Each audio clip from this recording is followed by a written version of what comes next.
Right. So when you think about booming global markets, what usually springs to mind? Yeah, maybe tech, renewables, brass, Exactly. But how about, well, hair perm machines? hair perm machines. Definitely not the first thing I'd think of. Probably not top of the list, huh? But that's actually what we're diving into today. How interesting. We've got these exclusive insights from cognitive market research, and they're looking right out to 2033. Ah, right. And our mission, I suppose, is to kind of unpack the numbers for this specific beauty equipment sector. That's it. See what the trajectory really looks like. Well, it might sound niche, but the data, it actually paints a picture of pretty steady, healthy growth globally. Okay, so what are we talking numbers-wise? Give us the overview. So back in 2021, the market was valued at $284.7 million. Right. 284.7 million. And it's projected to hit $350 million pretty soon, by 2025. Okay, decent jump. And then a really significant climb after that, hitting $529 million by 2033. Wow, okay, that's nearly doubling in about a decade then. What kind of global growth rate does that work out to? That translates to a steady global compound annual growth rate, Yeah, CAGR of 5.3%. 5.3% CAGR. So, like you said, steady growth, not some like wild overnight boom. Exactly. It's that average year-on-year growth, sort of smoothed out, reliable, consistent. It's a steady climb. Interesting. So, where's the biggest chunk of this market then, globally? Which region dominates? Regionally. Oh, Asia-Pacific is definitely the heavyweight. No contest there in terms of size. Right. It was already valued at $121.3 million back in 2021. Wow. And it's forecast to reach $241.2 million by 2033. That's a massive slice of the pie. Is that mostly driven by like the really big economies there? China? China's certainly a key player, yeah. Showing strong growth, too. It's just 6.1% CAGR. Okay. And this is really fascinating. India and Southeast Asia, they're actually expanding even faster. Oh, really? Faster than China? Yep. India's CAGR is 6.4%, and Southeast Asia leads the pack regionally at 6.8%. Huh. So what's driving that particularly fast growth there? It suggests, a really rapid increase in demand, probably tied directly to rising beauty consciousness and just more salons opening up, expanding infrastructure in those specific markets. So the story of the fastest growth within Asia-Pac is maybe shifting a bit. Okay, let's hop continents. How does Europe stack up? Europe's also a substantial market, valued at $72 million in 21 and forecast to reach $127 million by 2033. Okay. And the growth picture there, consistent across the board. We see solid established growth in countries like Germany, that's 4.4% CAGR. The UK is similar, 4.1%. Right, the big economies. Yeah.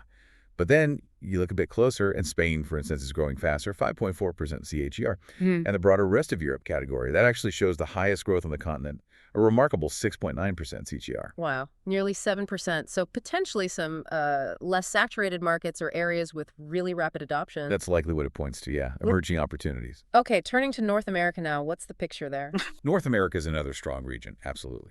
It's projected to grow from $57.8 million in 2021 up to...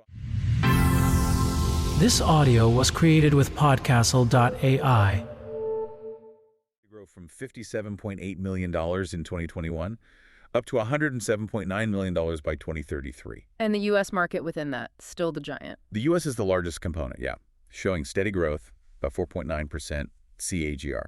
So just under that global average. Okay, nearly 5%. Is that growth rate pretty consistent across the continent? Not quite. Actually, similar to what we saw in Asia-Pacific, the neighbors are showing higher growth rates. Interesting. Like who? Canada is expanding at a 6% CAGR, and Mexico is showing an impressive 6.6%. 6.6.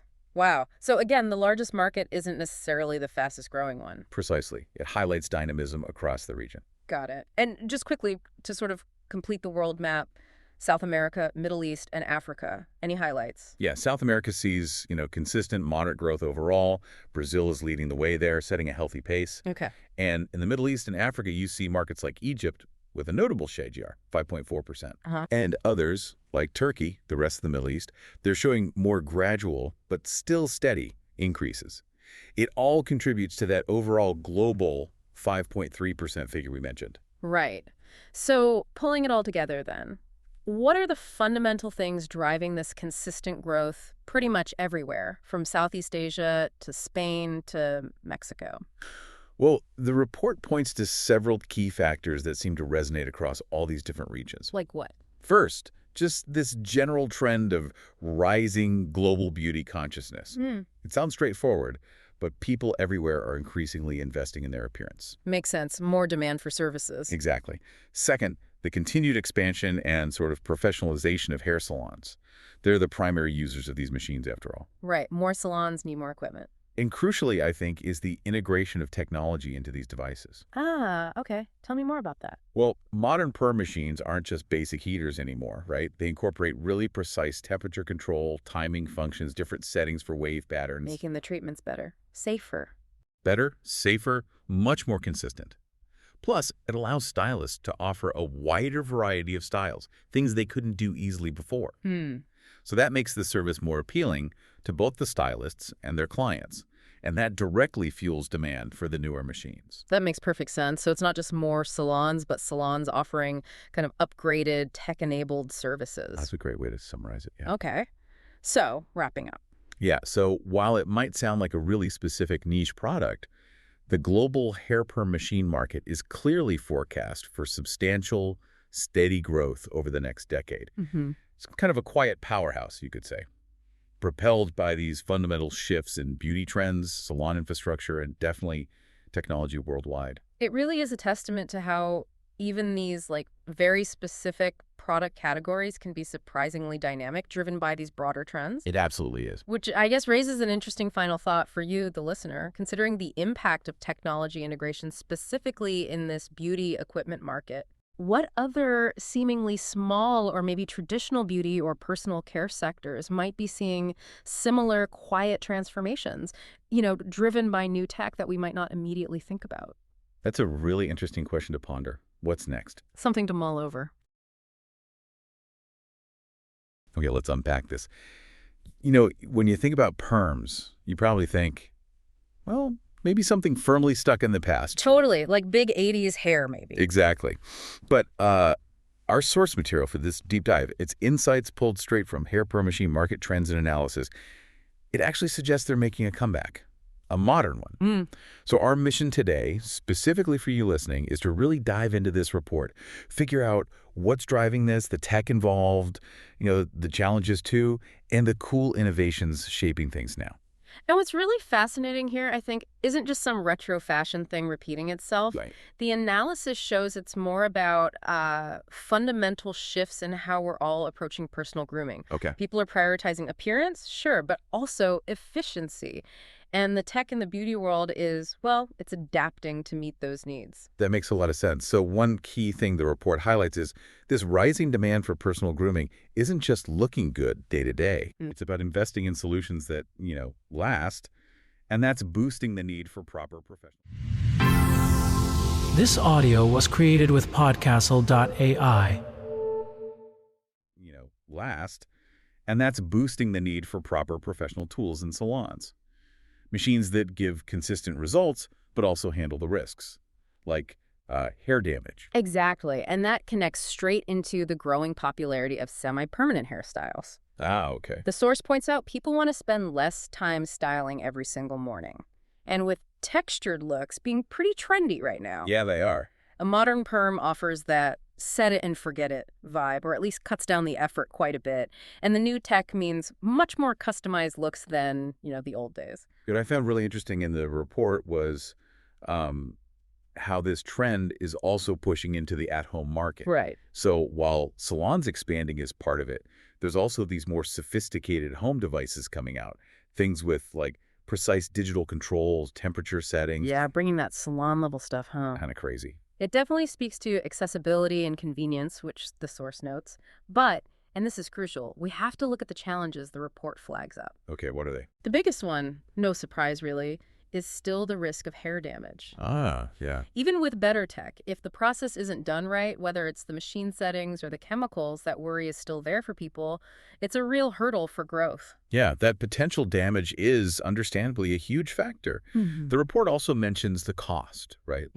The initial investment for the really good professional machines can be tough for smaller salons. Definitely a barrier. And kind of paradoxically, the report notes the natural hair movement is also out there, sort of tempering demand for chemical treatments like perms in some areas.